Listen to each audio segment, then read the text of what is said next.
Good morning MCL. नमस्कार दोस्तों, मैं मंगेश शेलार आपका होस्ट आज के इस एमसीएल ट्रेनिंग सेशन में आप सभी का तहे दिल से स्वागत करता हूं और आशा करता हूं कि आप सभी स्वस्थ और मस्त होंगे। शुक्रवार का सूरज नई उमंग नई उम्मीद के साथ उगता है। पूरे एमसीएल परिवार को यह उत्सुकता होती है कि आज हमें क्या नया सीखने मिलेगा। दोस्तों, इस मंच से स्वप्न रंजन नहीं होता, बल्कि उपलब्ध रिसोर्सेस का उपयोग सही टेक्नोलॉजी और साइंटिफिक बिजनेस अप्रोच के साथ करके किसानों की कैसे उन्नति की जा सकती है, इसका ब्यौरा लिया जाता है। खेती और उससे जुड़े बिजनेसेस किस प्रकार भारत को आर्थिक महासत्ता बनाने के एमसीएल के सपने को साकार करने में महत्वपूर्ण भूमिका निभाएंगे, इसके बारे में हमने जाना।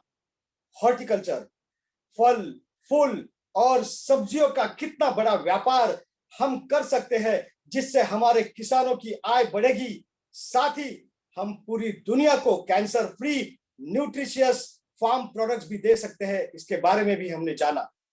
इस ट्रेनिंग सेशन में बताए जाने वाले फैक्ट्स एंड फिगर्स हमारा अज्ञान दूर करके हम में नया जोश भर देते हैं। फैक्ट्स एंड फिगर्स, जी हाँ दोस्तों, प्रत्येक बिजनेस का यह एक महत्वपूर्ण अंग होता है। ये जानते हुए भी हम में से कई लोग इससे अनजान होते हैं। जब हम हर तालुका को 10,000 करोड़ की इकोनॉमी बनाने की बात करते हैं, तो हमें इस प्रोजेक्ट से जुड़ी बेसिक्स बातें जानना बहुत ही जरूरी है और ये हमारी नैतिक जिम्मेदारी भी है और यही आज का विषय भी है। यस दोस्तों, अंडरस्टैंडिंग इकोनॉमिक्स ऑफ प्रोजेक्ट, इस महत्वपूर्ण विषय के बारे में जानने से पहले हम जानते हैं आज के वेबिनार के बारे में चंद बातें। दोस्तों, यह वेबिनार एक टेलीविजन प्रसारण की तरह है, जिसमें आप सभी मुझे देख और सुन सकते हैं, लेकिन मैं आप लोगों को देख नहीं सकता। आप सभी से यह नम्र निवेदन है कि कृपया अपना अपना इंटरनेट कनेक्शन चेक कर ले। अपने साथ पानी की बोतल, एक नोटपैड और पेन रखें, ताकि इस ट्रेनिंग सेशन के दौरान जो भी महत्वपूर्ण बातें आपको बताई सिखाई जाए, आप उन्हें नोट कर पाए। इंटरनेट कनेक्शन या और किसी भी वजह से अगर आपका यह प्रोग्राम मिस होता है, तो आपको परेशान होने की कोई जरूरत नहीं। दोस्तों, इस प्रोग्राम के खत्म होते ही इसकी ऑडियो और वीडियो फाइल शेयर की जाएगी। आप सभी अपने अपने फ्रंट एंड कोऑर्डिनेटर से कांटेक्ट करके इस फाइल को हासिल कर सकते हैं। और एक जरूरी बात, जी हाँ दोस्तों, हर बार की तरह आज भी आप लोगों को चैट बॉक्स में एक लिंक शेयर की गई है, जिस लिंक के ऊपर जाकर आपको आपका फीडबैक हमें भेजना है। याद रखिए, आपका फीडबैक हमारे लिए बहुत ही महत्वपूर्ण है। चलो दोस्तों, आगे बढ़ते हैं हमारे एमबी वीडियो के साथ।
मैं एमसीएल विजन, मिशन और कोर वैल्यूज पढ़ूंगा। आप सभी से गुजारिश है कि आप इसे मेरे साथ मन में दोहराए, जिसके लिए आप सभी के सामने एक स्क्रीन शेयर की जाएगी। तो चलिए पढ़ते हैं एमसीएल के लिए शपथ। मैं Mangesh Shelar Meera clean fuels limited का सदस्य हूं और अपने पूरे होशो हवास में हमारे संगठन के मिशन और विजन को हासिल करने में इसे सफलता दिलाने की शपथ लेता हूं। मैं एमसीएल के प्रत्येक सदस्य के साथ अपने परिवार के सदस्य की तरह व्यवहार करूंगा और एमसीएल में कभी भी किसी भी सदस्य के साथ उसकी जाति, धर्म, नस्ल, लिंग, संप्रदाय, बोली, शैली, मत और सामाजिक, आर्थिक तथा सांस्कृतिक अक्षमता के आधार पर भेदभाव नहीं करूंगा। मैं संगठन के मिशन को हासिल करने के लिए कड़ी मेहनत करूंगा और अपने संगठन को समृद्ध बनाऊंगा। मैं वादा करता हूं कि संगठन की संस्कृति की रक्षा करने के लिए सभी कर्तव्यों एवं जिम्मेदारियों को पूरी अखंडता, योग्यता और समर्पण के साथ पूरा करूंगा। मैं हमेशा एमसीएल के प्रमुख मूल्यों, नीति संहिता और आचार संहिता का पालन करूंगा और उसके खिलाफ किसी भी तरह के गलत आचरण के लिए हर कार्रवाई के लिए तैयार रहूंगा। मैं न्यायोचित आदेशों का पूरी ईमानदारी के साथ पालन करने और काम में किसी भी तरह की चुनौती का सामना करने के लिए तैयार रहने का वादा करता हूं। एमसीएल विजन 2030 तक भारत को ईंधन के क्षेत्र में आत्मनिर्भर बनाना।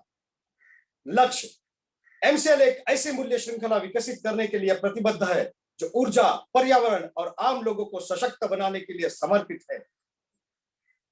बुनियादी मूल्य, नवाचार, कुछ नया करना है तो पुराने तौर तरीकों से काम करना बंद करें। पर्यावरणवाद, अगर पर्यावरणवाद के हित में सोचना कोई सिद्धांत है तो इससे बेहतर सिद्धांत दूसरा नहीं हो सकता। देशभक्ति, यह केवल भावना की बात नहीं बल्कि अपने देशवासियों की सेवा करने की योग्यता की बात है। नैतिक आचार संहिता, निष्ठा, हम अपने व्यवसाय में निष्पक्ष, ईमानदार, पारदर्शी रहेंगे और हम केवल सही काम करेंगे, भले ही कोई भी आसपास न हो। जिम्मेदारी, हमें जो काम सौंपा गया है उसके लिए हम 100% उत्तरदायी होंगे। साथ ही हम अपने ग्राहक, कर्मचारी, सदस्य, पूर्तिकार और समुदाय सहित सभी हितधारकों के प्रति उत्तरदायी होंगे। अनुराग, हम हर कार्यों को मन लगाकर पूरे ध्यान के साथ करेंगे ताकि हमारे उत्पादन, हमारे नवीनीकरण, हमारे परिचालन और व्यवसाय के काम में सबसे ऊंचा मानदंड और गुणवत्ता का पालन हो सके। आदर, अपने सभी हितधारकों के प्रति हम हमेशा विनम्र और भरोसेमंद बने रहेंगे ताकि अपने हर चरण में अपनी प्रगति कर सके। मानवता, हम अपने व्यवहार से यह दिखलाएंगे कि हमारा एक ही धर्म है, मानवता की सेवा। आचार संहिता, हमारे एमसीएल के मिशन को हासिल करने के लिए एमसीएल से जुड़े हर व्यक्ति को आजीवन इस आचार संहिता का पालन और प्रचार करना चाहिए। गोपनीयता अनुरक्षण, एमसीएल आपको बहुमूल्य जानकारी सिखाती है और बांटती है। उस गोपनीय जानकारियों को अपने परिवार के सदस्यों और करीबी दोस्तों सहित किसी भी व्यक्ति को नहीं बताना चाहिए। आपको जो डिजाइन, ड्राइंग और दस्तावेज बताए और दिए गए हैं उन्हें किसी भी व्यक्ति के साथ बांटने के लिए ईमेल न करें और ना ही इसकी फोटोकॉपी तैयार करें। जितनी जल्दी हो सके घमंड करना छोड़ दे। हमेशा शांत, विनम्र और सभ्य बने रहे। आलोचना, बुराई और परिवाद करना बंद कर दे। एमसीएल समुदाय में किसी भी व्यक्ति के बारे में बुरी बात न करें। एमसीएल के हितधारकों के बीच हर तरह के आर्थिक व्यवहार को लेकर हमेशा पारदर्शी बने रहे। याद रखें कि हमेशा धनराशि आपके द्वारा किए गए कष्ट की प्रतिफल होगी।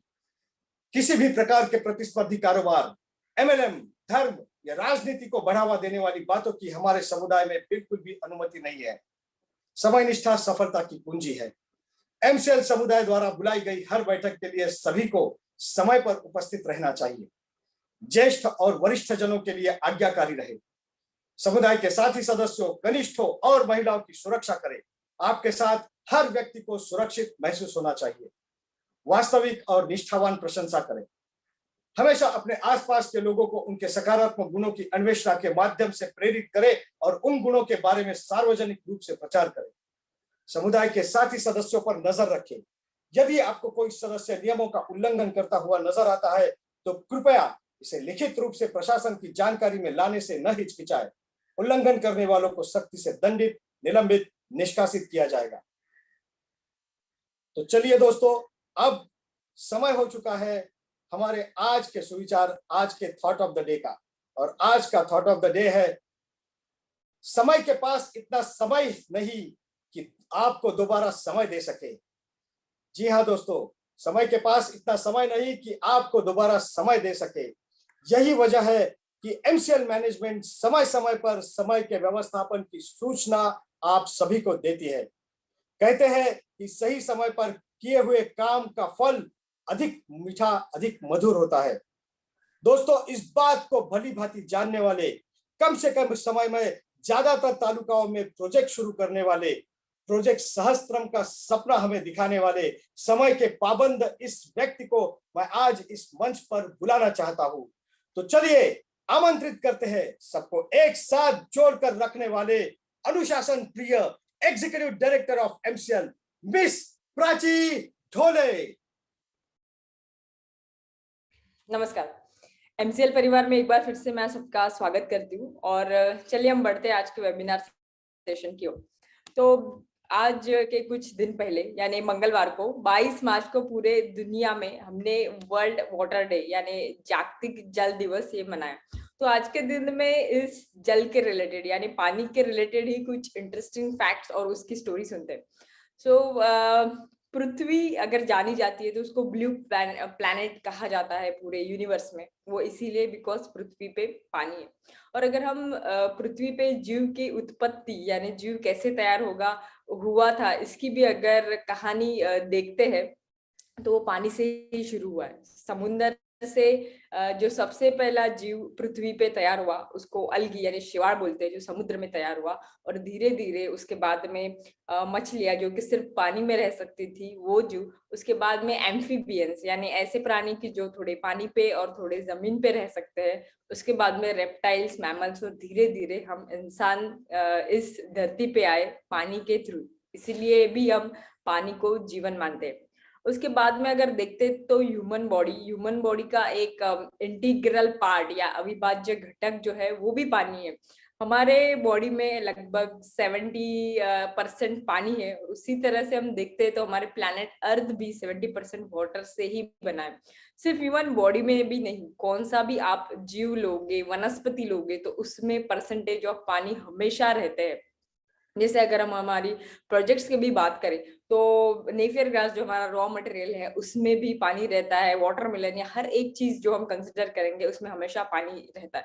पानी को अगर हम एक केमिकल तरीके से देखें तो दैट इज एक मॉलिक्यूल जिसको हम H2O बोलते हैं, जो कि दो गैसेस यानी हाइड्रोजन और ऑक्सीजन H2 + 1/2 O2 के हिसाब से एक वाटर मॉलिक्यूल तैयार होता है। नेचुरली तो पूरे 70% यानी समुद्र में पानी ही पानी भरा है, लेकिन अगर हम ये सोचते हैं कि हमें खुद को ये मॉलिक्यूलर रिएक्शन करना है तो वो इकोनॉमिकली वायबल बिल्कुल भी नहीं है। पानी एक केमिकल मॉलिक्यूल तो हमने देखा, लेकिन एक एक्सपेरिमेंट हुआ था जिनका नाम है मासारू एमटो। उन्होंने ऐसे सिद्ध किया है कि पानी को इमोशंस है, पानी को मेमोरी है। आप सोचोगे कि हाउ इट इज पॉसिबल, लेकिन उन्होंने जो पानी के छोटे छोटे क्रिस्टल्स है उसमें different kind of emotions through songs, through verbal communication ऐसे एस्टेब्लिश करने का ट्राई किया। और उसके बाद में उसकी जो इमेजेस है वो देखती है कि जिन वाटर मॉलिक्यूल्स को अच्छा इमोशंस देने की कोशिश की थी उनके क्रिस्टल्स अच्छे तरीके से तैयार हुए, और जिनको अच्छे तरीके से इमोशंस ना देते हुए निगेटिव थॉट्स और इमोशंस दिया गया उनके क्रिस्टल्स जो थे उनका स्ट्रक्चर सही नहीं था।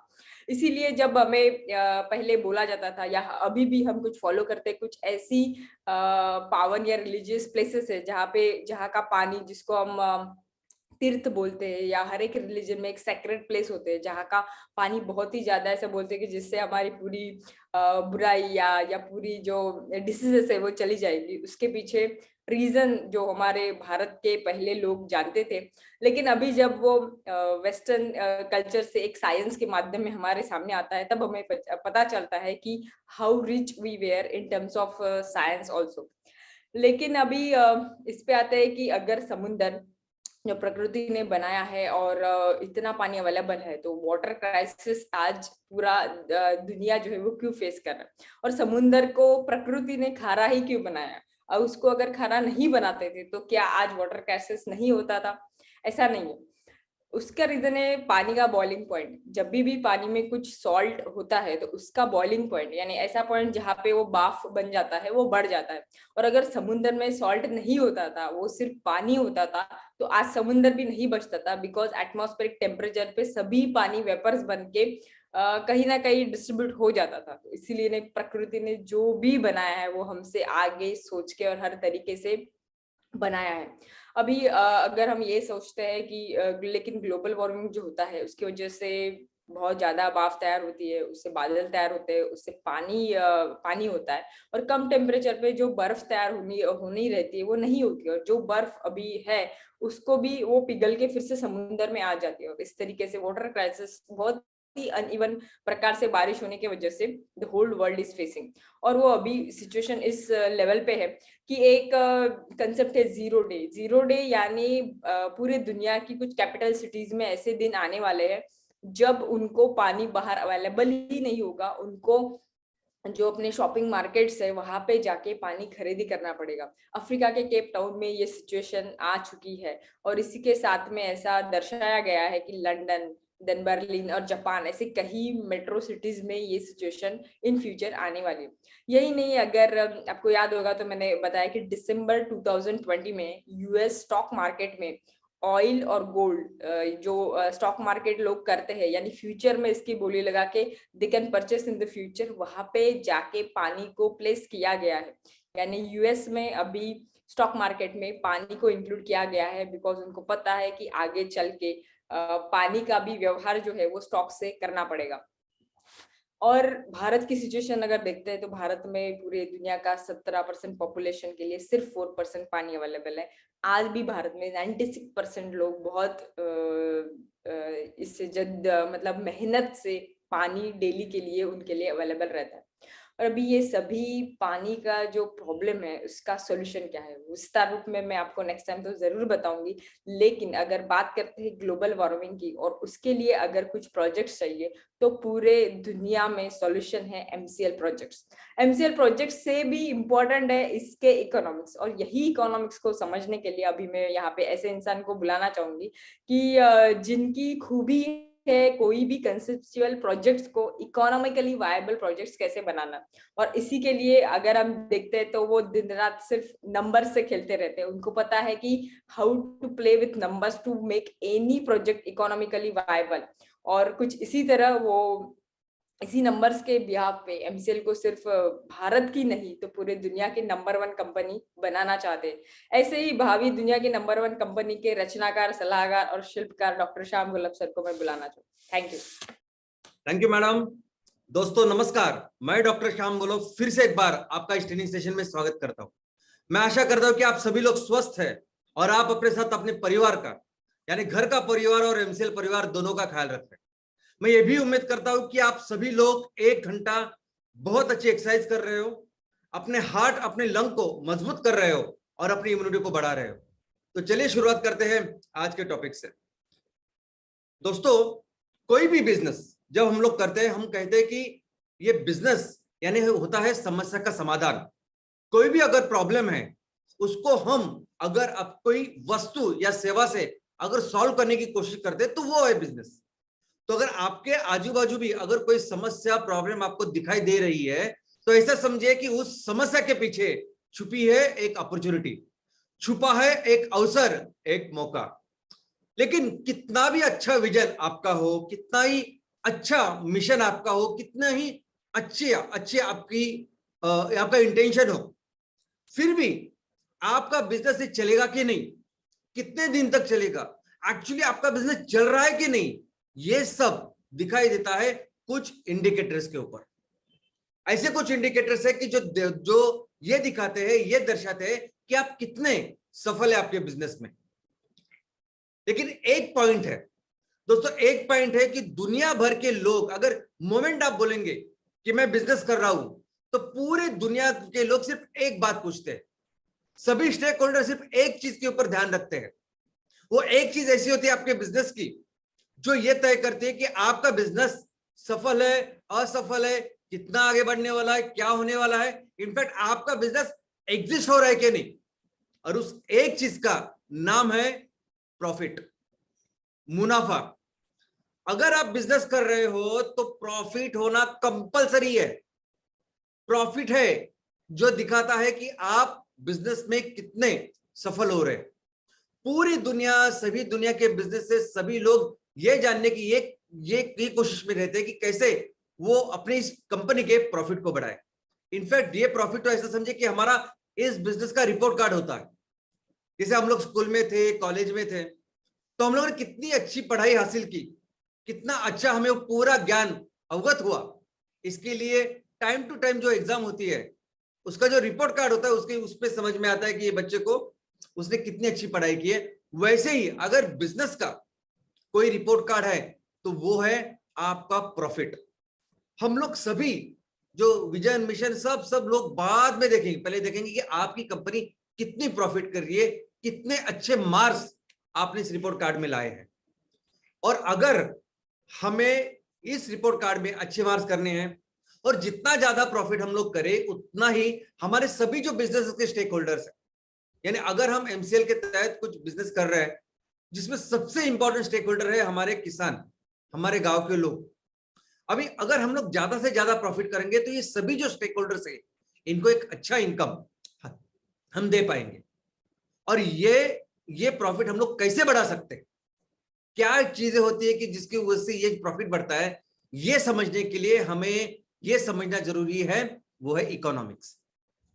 अभी इकोनॉमिक्स के लिए, अभी मैं इकोनॉमिस्ट नहीं हूं, या बहुत सारे आप में से लोग जो होंगे उनका शायद बैकग्राउंड इकोनॉमी का नहीं होगा, अर्थशास्त्र का नहीं होगा।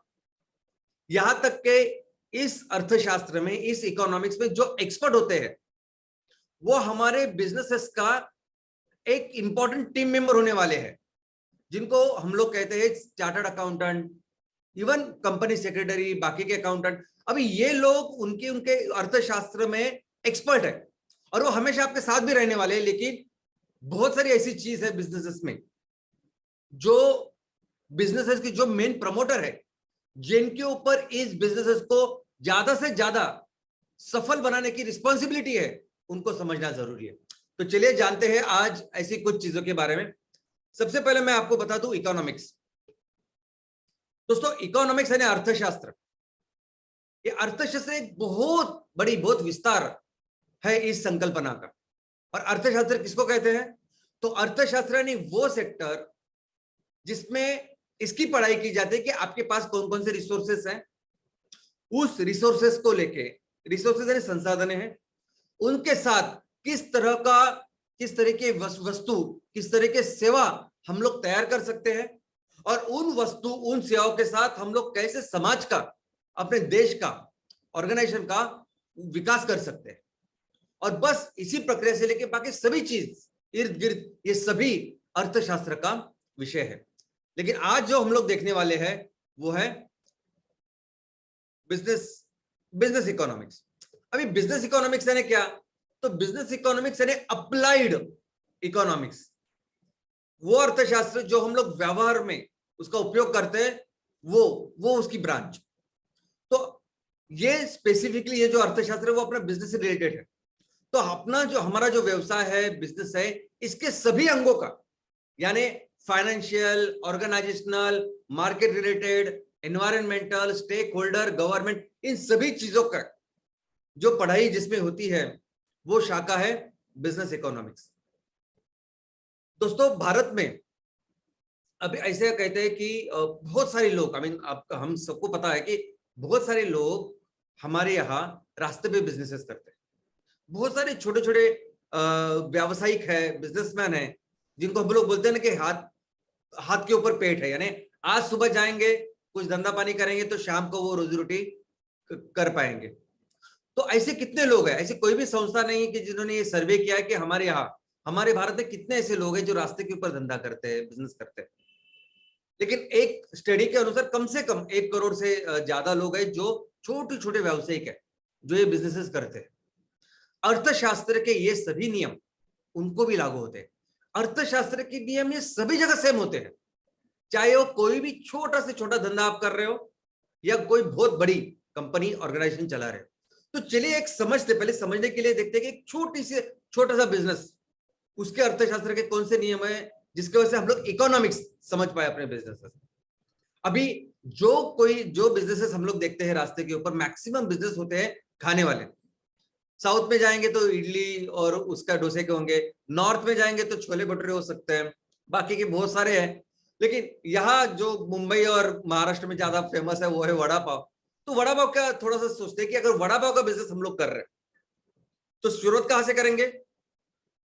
शुरुआत यहां से करेंगे उसकी प्लानिंग के साथ, कि मुझे सबसे पहले जब मोमेंट आपने डिसाइड कर लिया कि मुझे बिजनेस करना है, तो आप क्या सोचेंगे कि मुझे फिर कौन सा बिजनेस करूंगा क्या स्ट्रेंथ है मेरी, किस चीज में मैं अच्छा हूं, क्या मैं अच्छा कर सकता हूं, वो है मेरी स्ट्रेंथ। कौन सी ऐसी चीजें जो मैं बिल्कुल नहीं कर सकता या मैं उसमें बहुत कमजोर हूं, और मैं जहां रहता हूं, जिस गांव में रहता हूं, जिस शहर में रहता हूं, जिस वातावरण में रहता हूं, वहां कौन सी अपॉर्चुनिटी है और कौन सी थ्रेट। तो ये देख के फिर मैं समझता हूं कि मुझे अगर बिजनेस करना है तो मैं मोबाइल सर्विसिंग का बिजनेस नहीं कर सकता, मुझे अगर कुछ कपड़े का बिजनेस वो नहीं कर सकता, मैं जूस का बिजनेस नहीं कर सकता, तो मैं सोचता हूं नहीं, मैं वड़ा पाव वो जो चीज है उसमें अच्छा कर सकता हूं। क्यों वड़ा पाव? तो मैं उसके लिए रिसर्च करता हूं कि मैं यहाँ जिस गांव में, जिस शहर में रहता हूं, वहां आजू बाजू इतने सारे वड़ा पाव की दुकान है, फिर भी वड़ा पाव को इतनी डिमांड है, लोग बहुत ज्यादा उसको पसंद करते हैं। वड़ा पाव एक ऐसी चीज है जो नाश्ते में भी आप खाते हैं, और दो अगर वड़ा पाव खाए तो वो आपका पूरा अभी खाना भी होता है, मील भी होता है। तो आज जितने दुकान है जो वड़ा पाव का बिजनेस कर रहे हैं, वो कितना प्रॉफिट कर रहे हैं, कितना कितना धंधा, कितना कमाई करते हैं, क्या क्या उनकी लागत होती है। तो अगर मैं बिजनेस करने जाऊं ये वड़ा पाव का, तो मुझे कितने पैसे लगेंगे, और अगर उतने पैसे उतनी मेहनत मैं करूं तो शायद मैं कितना कमाऊं। ये सब सोच के हम लोग शुरुआत करते हैं।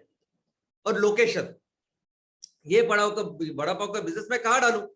तो कई सारे फैक्टर्स होते हैं, लेकिन सबसे इंपॉर्टेंट फैक्टर है कि वड़ा पाव का बिजनेस में बहुत ही, जहां बहुत अमीर लोग रहते हैं, हाईफाई लोग रहते हैं, बहुत बड़े बड़े गवर्नमेंट के इंपॉर्टेंट ऑफिस है, वहां शायद यहाँ वहां अगर मैं लगाऊं तो वहां ज्यादा इतना उसका सेल नहीं हो सकता। लेकिन ऐसी जगह पे जहां कॉलेज है, जहां मध्यम वर्गीय ऐसे लोग ज्यादा रहते हैं, जहां रेलवे स्टेशन है, जहां बस स्टेशन है, वहां अगर मैं वड़ा पाव का बिजनेस लगाऊं, वहां अगर दुकान खोलूं, तो मेरी ज्यादा चल सकती है, क्योंकि बहुत सारे लोग वहां कस्टमर हो सकते हैं। इसके अलावा क्वालिटी, अगर मैं दुनिया के, भारत के इस कोने में हूं, तो किस तरह तरह का खाना या वड़ा पाव लोग पसंद करेंगे। अगर मैं गुजराती साइड का हूं तो वहां थोड़ा सा मीठा लोगों को अच्छा लगेगा। मैं विदर्भ साइड का हूं तो लोगों को ज्यादा तीखा अच्छा लगेगा। तो ऐसी सी चीजें तो कौन बनाएगा उस वैसे टेस्टी वड़ा पाव, और कैसे बनाएंगे हम लोग? अगर मुझे वड़ा पाव का बिजनेस करना है तो कितना खर्चा आएगा, कितनी इन्वेस्टमेंट मुझे पहले करनी होगी, कौन से इक्विपमेंट, कौन से बर्तन मुझे लेने पड़ेंगे, कौन सा, अगर मैं दुकान में कर रहा हूं, अगर मैंने कोई रेंट पे के ऊपर अगर मैंने शॉप खरीदी है, तो वहां मुझे क्या इंटीरियर करना पड़ेगा, अगर मैं बाहर किसी कोने में कर रहा हूं तो मुझे क्या करना पड़ेगा। इस पूरा एक इन्वेस्टमेंट प्लान हम लोग करते हैं, और फिर देखते हैं कि अगर इस सब के लिए मुझे 1 लाख रुपए लगने हैं, तो कहां से लाऊं मैं 1 लाख रुपए? मेरे पास अगर 5,000 रुपए है, तो 1 लाख रुपए पूरे करने हैं, तो 95,000 में कहां से लाऊं? तो एक हो सकता है मैं बैंक में जाऊं, बैंक से लोन लूं, एक हो सकता है कि मैं अपने दोस्तों से, अपने जो मित्रों हैं उनसे पैसे लूं, मेरे रिश्तेदार हैं उनसे पैसे लूं। तो इस तरह से मैं अपने पैसे इकट्ठा करता हूं। कितने लोग लगेंगे? अगर जिस लोकेशन पे मैं वड़ा पाव कर रहा हूं, जहां बहुत ज्यादा भीड़ होती है, तो कितने लोग लगेंगे उनको हैंडल करने के लिए, कौन करेगा वो बाकी सब चीजें। तो एक्चुअली मैन पावर कितनी लगेगी वो है। और मेरा डेली का क्या टारगेट है, मुझे अगर ये बिजनेस करना है तो मैं क्या टारगेट रखता हूं? तो सोचिए कि मेरा टारगेट है 500। मुझे हर दिन के ये बिजनेस करके मुझे हर दिन 500 वड़ा पाव बेचने हैं। तो अगर मुझे 500 वड़ा पाव बेचते हैं, तो पहले ही दिन से मैं 500 वड़ा पाव नहीं तैयार करता।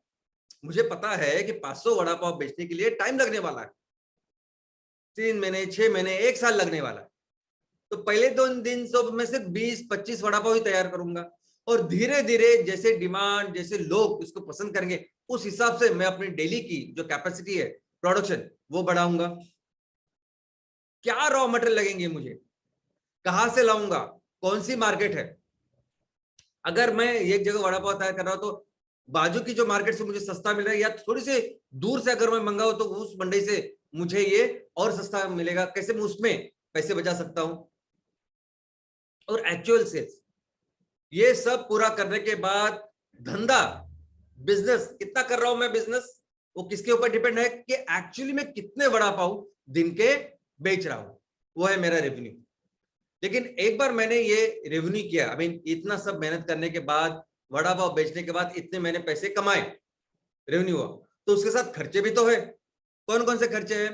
तो पहले तो डेली एक्सपेंसेस है, हर जगह के हर लोकेशन के अपने अपने खुद के एक्सपेंसेस है,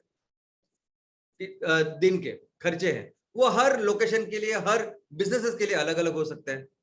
इसके अलावा रॉ मटेरियल का कॉस्ट, आज आलू कैसा है, प्याज कैसा है, बाकी ये बहुत सारे, बेसन कितने भाव में बिक रहा है, ये सभी चीज इंपॉर्टेंट होगी वड़ा पाव बनाने में।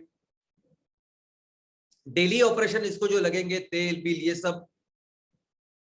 लेकिन इसके अलावा ये दिन के जो खर्चे हैं, इसके अलावा कुछ खर्चे ऐसे है ना कि आप वो वड़ा पाव का दुकान चालू रखो मत रखो जो कुछ है, लेकिन आपको वो खर्चे करने ही है अगर आप बिजनेस कर रहे हो। फिक्स्ड, इतना धंधा कर रहे हो, क्या कर रहे हो, सब कोई ताल्लुकात इनसे नहीं। वो क्या है? तो सबसे पहले सैलरी, अगर आप 2 लोगों को अपने वहां रखा है अपने साथ, उनको सैलरी तो देनी पड़ेगी। अगर आप एक दुकान में तैयार कर रहे हो तो उसकी जो इलेक्ट्रिसिटी बिल है वो कम से कम जो है वो देना पड़ेगा।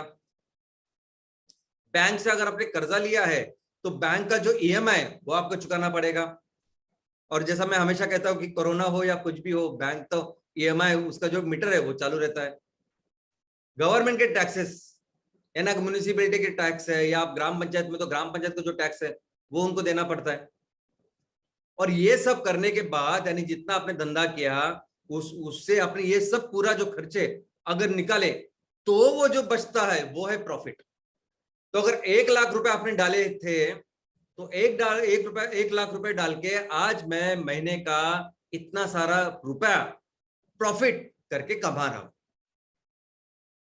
और ये मैं देखता हूं कि मेरे फिर अकाउंट बैलेंस में, यानी हर चीज का आप एक थोड़ा सा मेंटेन करते हो अकाउंट्स, कि आज मैंने दिन का इतना इतना खर्चा दिया, आज आलू को इतने पैसे दिए, बेसन को इतने पैसे दिए, उसका सब ब्यौरा रहेगा, बाकी सब चीजें रहेंगी। ये सब करने के बाद मेरे अकाउंट में इतने पैसे होने चाहिए, तो क्या वो मेरे अकाउंट में है? तो वो देखते हैं आप टैली करके, अकाउंट करके। ओके, तो और हो सकता है कि हर 2 दिन के बाद वो अपना आप अकाउंट देखें कि 2 दिन में मैंने इतना धंधा किया, ये सब हुआ। हो सकता है कि 1 हफ्ते बाद, हर हफ्ते बाद शनिवार के दिन या शुक्रवार के दिन आप देखेंगे कि नहीं, कि मैंने इस हफ्ते में इतना इतना बिजनेस किया और मेरा इतना प्रॉफिट हुआ, जो कुछ है बैंक में इतने पैसे है, बाकी सब ठीक है। दोस्तों ऐसा ही, यही सब कुछ नियम होते हैं। कोई भी बिजनेस करो आप, दुनिया में कोई भी बिजनेस अगर कोई कर रहा है, चाहे वो मैन्युफैक्चरिंग का हो, यानी मैन्युफैक्चरिंग की बहुत बड़ी फैक्ट्री आप चला रहे हो, आप सिर्फ ट्रेडिंग में हो, सेल कर रहे हो चीजें, या कोई भी चीज हो, आप सेल्फ एम्प्लॉयड हो, एंटरप्रेन्योर हो, तो इस सभी के लिए वही नियम लगते हैं। सबसे पहले शुरुआत करते हैं रिसर्च के साथ, यानी बिजनेस प्लानिंग प्रोसेस। जैसे आपने वहां वड़ा पाव की प्लानिंग की थी, वैसे सभी लोग ये बिजनेस की प्लानिंग करते हैं। यानी बड़ी बड़ी कंपनियां, अगर कोई कंपनी ऐसी है कि जो ऑलरेडी बिजनेस में बहुत सालों से, और उनको अगर दूसरी कोई बिजनेस करना है तो वो भी वो ये प्लानिंग करते हैं। अगर कोई नई कंपनी स्थापन हो रही है, वो कुछ करे तो ऑफकोर्स वो प्लानिंग करेगी। लेकिन बाहर की, विदेश की कोई कंपनी अगर भारत में आ रही है तो वो भी ये प्लानिंग करते हैं कि भारत में क्या बिजनेस करें। सबसे पहले तो वो सभी लोग क्या करते हैं? रिसर्च, जैसा हम लोगों ने किया वड़ा पाव के लिए, वैसे रिसर्च की क्या प्रॉब्लम है और क्या अपॉर्चुनिटी है। बिजनेस है उस अपॉर्चुनिटी, वो जो गैप है, वो जो प्रॉब्लम है, उसको अपने बिजनेस के साथ, उसको अपने वस्तु या सेवा के साथ उस बिजनेस को, उस प्रॉब्लम को कम करना। तो क्या कर सकता हूं मैं? तो अगर भारत में मुझे बिजनेस करना है तो भारत में मैन्युफैक्चरिंग यूनिट डालू, वो करूं, या भारत में मुझे सिर्फ ट्रेडिंग करनी। अमेजोन अगर बाहर से आएगा तो अमेजोन क्या बोलेगा? मैं मैन्युफैक्चरिंग में नहीं जाना चाहता, मैं तो एक प्लेटफॉर्म बनाना चाहता हूं, बस उस प्लेटफॉर्म के जरिए मैं ये पूरे जो माल है वो बहुत एफिशिएंटली लोगों को पहुंचे। तो फिर एक बार उन्होंने ये सब रिसर्च करने के बाद वो फिर स्ट्रैटेजी फॉर्मुलेशन करते कि एक्चुअली करना क्या। कुछ कंपनी जैसे हुंडई जैसी कंपनी बोलेगी कि यहाँ बहुत चीप लेबर है, बाकी का सब ठीक है, तो मैं पूरे मेरी एशिया के जितने भी मुझे एशिया के लिए सभी देशों के लिए जो मुझे गाड़ियां बनानी है वो मैं भारत में बनाऊंगा और सभी जगह एक्सपोर्ट करूंगा। अमेज़न आएगा तो अमेज़न क्या बोलेगा, नहीं मैं तो मुझे सिर्फ एक बिजनेस का प्लेटफॉर्म बनाना है, मुझे एक सेलिंग का प्लेटफॉर्म बनाना है और बाकी सभी जो वेंडर्स वगैरह उनको अपने साथ लेके ये काम करना है। फिर हम लोग फाइनेंशियल्स कैलकुलेट करते हैं कि अगर ये काम करना है, ये बिजनेस करना है तो कितने पैसे लगने वाले हैं, कितने पैसे लग सकते हैं, कैसे आजू बाजू किस तरह से डिमांड है, किस तरह से सप्लाई है, किस तरह से बिजनेस ग्रो हो सकता है। तो अगर मैंने इतने पैसे डाले तो मुझे कितना पैसा रिटर्न मिलेगा, आरओआई क्या होगा, इसके ऊपर ये शुरुआत होती है और फाइनली ये सब होने के बाद फिर प्लान तैयार होता है। तो वैसे ही वड़ा पाव की गाड़ी डालनी है, इस जगह डालनी है, यही प्लान फिर फाइनल होता है।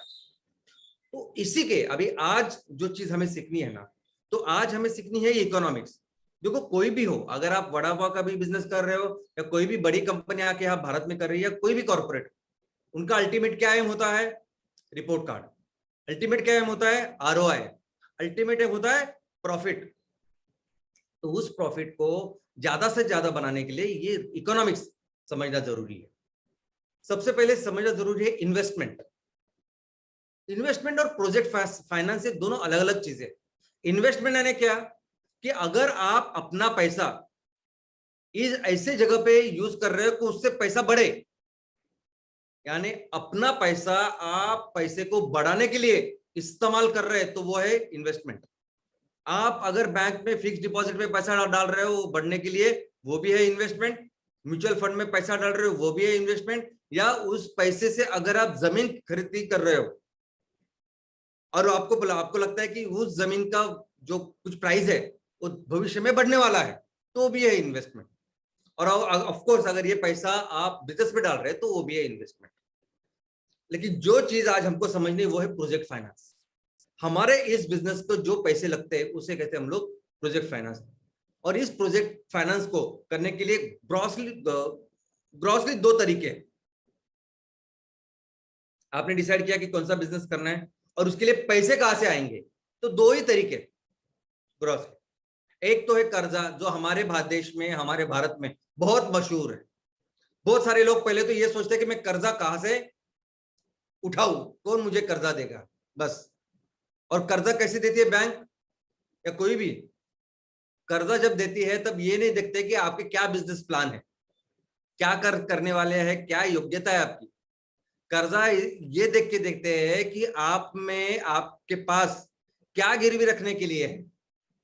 अगर आप कल जाके इस पे फेल हो गए तो मैं अपने पैसा कहां से रिकवर करूं। तो या तो वो देखते हैं कि आप क्या गिरवी रख सकते हो, एक नंबर वन, या आप अगर किसी दूसरे बिजनेसेस में हो और ऑलरेडी एक अच्छा खासा बिजनेस कर रहे हो, आपकी बैलेंस शीट स्ट्रांग है, आप हर साल इतना सारा पैसा गवर्नमेंट को टैक्स करके दे रहे हो, तो उस बैलेंस शीट के आधार पर आपको वो कर्जा दिया जाता है कि यहां से नहीं तो कम से वहां से हो आराम से पैसा आपको दे सकते हैं। और ये कर्जा कौन दे सकता है? तो यहां भी एक इंडिविजुअल, प्राइवेट वाले भी पैसे दे सकते हैं। एक व्यक्ति भी दे सकता है, एक प्राइवेट कोई लोग भी दे सकते हैं। अभी भारत में इसको लेके बहुत सारे कायदे कानून है। आप बहुत ज्यादा पैसा नहीं दे सकते, आप बहुत थोड़ा सा पैसे दे सकते हो। और जो बैंक का रेट है, जो इंटरेस्ट रेट है, उससे सिर्फ 2% ज्यादा, इतना ही आप इंटरेस्ट ले सकते हो, ऐसा उसमें नियम है।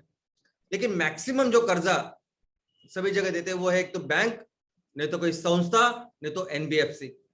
अभी ये बैंक अगर उनका अपना एक खुद का सिस्टम है, अपनी चीजें है, और उस तरीके से वो आपको लोन देती है। अभी लोन कौन सा भी हो, यानी सिंपल आप अपने पर्सनल लोन भी अगर लेंगे ना 50,000 का, 1 लाख का, तो भी उसका इतना बड़ा बुकलेट होता है टर्म्स कंडीशन का, जो हम लोग कभी नहीं पढ़ते। इतने सारे बुक्स होते, इतने सारे, सिर्फ आपको हम लोग सभी सिर्फ उस पर साइन करते और वो डॉक्यूमेंट में साइन करते हैं और देते, कभी पढ़ते नहीं। लेकिन कुछ ऐसी चीजें होती है जो हमें मालूम होनी चाहिए। नंबर 1, टेन्योर, अभी बिजनेस लोन की अगर बात करें तो बिजनेस लोन 1.5-2 साल से लेके 10-12 साल तक हो सकता है। मैक्सिमम जो बिजनेस लोन बड़े साइज का है वो 7 साल उनका टेन्योर यानी आपका अवधि कर्जे का वो है। जो प्राइवेट जो लोन होते हैं वो कम से कम 2 साल 3 साल के लिए ही देते हैं। तो टेन्योर क्या है, कितने साल के लिए आप ये लोन ले रहे हैं, ये समझना जरूरी है। रेट ऑफ इंटरेस्ट क्या है, कौन सा वो कर्जे का क्या इंटरेस्ट रेट लेंगे, वो समझना भी जरूरी है। नहीं तो ऐसा ना हो कि आप पूरी मेहनत कर रहे हो, पूरा महीना आप मेहनत कर रहे हो दिन रात, और जो कुछ आप कमाते हो वो इंटरेस्ट करके बैंक को दे रहे हो।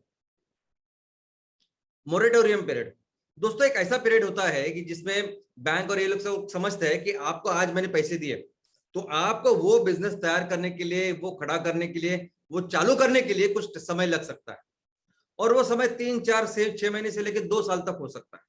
तो वो ऐसा समय होता है, बैंक आपको ऐसा पीरियड देती है कि जिसमें आपको ईएमआई नहीं भरना होता, और उस पीरियड को बोलते हैं moratorium period, EMI waiting period. ऐसा सिंपल लैंग्वेज में हम लोग समझ सकते हैं। लेकिन इसका मतलब ये नहीं कि 2 साल का वो इंटरेस्ट नहीं लेती, वो पूरा जो इंटरेस्ट वगैरह जो 2 साल मोमेंट आपने पैसे को छुआ, आप पैसे लिए तो बैंक का इंटरेस्ट रेट चालू होता है। तो ये 2 साल का भले ही हमने अपने ईएमआई भरा नहीं, लेकिन उसका इंटरेस्ट आपको पे करना होता है। इक्विटी दूसरा जो तरीका है, एक तो तरीका है कर्जे का, और दूसरा बिजनेस में बेहतर तरीका यह है इक्विटी का, हिस्सेदारी का। यानी आप मेरे साथ पार्टनर बन के आओ, मैं अपने कंपनी की हिस्सेदारी, कंपनी के शेयर्स आपको दूंगा, और फिर आप उसमें पैसा डालो। दोस्तों अभी ये जो है ये एक ऐसा तरीका है कि जहां अगर आपके पास कुछ भी बैकग्राउंड नहीं है, आपके पास गिरवी रखने के लिए कुछ नहीं है, आपके पास कोई भी बैलेंस शीट नहीं है, फिर भी आप इसके जरिए आप पैसे को आप जो इन्वेस्टमेंट है वो खड़ी कर सकते हैं। आप अपने प्रोजेक्ट के लिए, बिजनेस के लिए पैसे खड़े कर सकते हो। और ये करने के लिए वो जो पूरे जो लोग होते हैं वो क्या देखते हैं, तो वो देखते हैं कि आप जिस बिजनेस में है, जिस धंधे में है, उसको लेके आने वाले दिनों में आप क्या तरक्की करोगे, ये सब देखते हैं। देखो जो लोग आपको इतना पैसा देते हैं विदाउट एनी डॉक्यूमेंट्स, ओके, एक तरह से वो रिस्क ले रहे हैं, बराबर है कि नहीं, कि कल जाके अगर आपने वो काम नहीं किया तो उनका पूरा पैसा डूबने वाला है, आपकी कंपनी डूबने वाले, वो भी डूबने वाले। तो ऐसे लोगों के पास अपने खुद का एक सिस्टम होता है, उनके एक संस्था पूरा ऑर्गेनाइजेशन होता है जो ये पढ़ाई करते हैं कि आप जो बिजनेस करना चाहते हो उस बिजनेस को लेके आगे कितना डिमांड हो सकता है, कितना पैसे कमाए जा सकते हैं, आप किस तरीके से बिजनेस कर रहे हैं, सब सब सब सब सब सब। लेकिन वो जो मेन जिम्मेदार लोग हैं, वो जो डिसीजन मेकर लोग हैं, जो उसके मेन प्रमुख है, आपको क्या लगता है कि उनको सब चीजें समझ में आती है? नहीं। उनको सब बहुत अच्छी तरह से समझता है? नहीं। वो सिर्फ एक बात को देखते हैं, और वो देखते हैं उस व्यक्ति को। वो पैसा किस पे लगाते हैं? उस व्यक्ति के ऊपर लगाते हैं। उनको ज्यादा कुछ समझ में नहीं आता, उनको टेक्नोलॉजी समझ में नहीं आती, उन्हें मार्केट इतना ज्यादा समझ में नहीं आता, जितना उन्हें समझ में आता है वो व्यक्ति, वो जो पैसा लगाते हैं ना उस व्यक्ति के ऊपर लगाते हैं।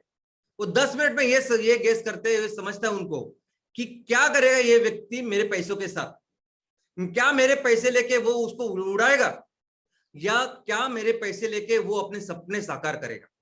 क्या वो इतना पैशनेट है, क्या उसको इतना लगता है कि वो दिन रात मेहनत करके, डेडिकेशन देके ये अपने सपने को साकार करेगा। और ऐसे ही लोगों को लोग पैसा देते हैं, और उनका एक ही काम होता है, जब भी आप इंटरव्यू में जाते हैं, आज कुछ ऐसे शोज भी है, वो यही देखते हैं कि आप कितने पैशनेट, कितने सिंसियर हो अपने काम के बारे में।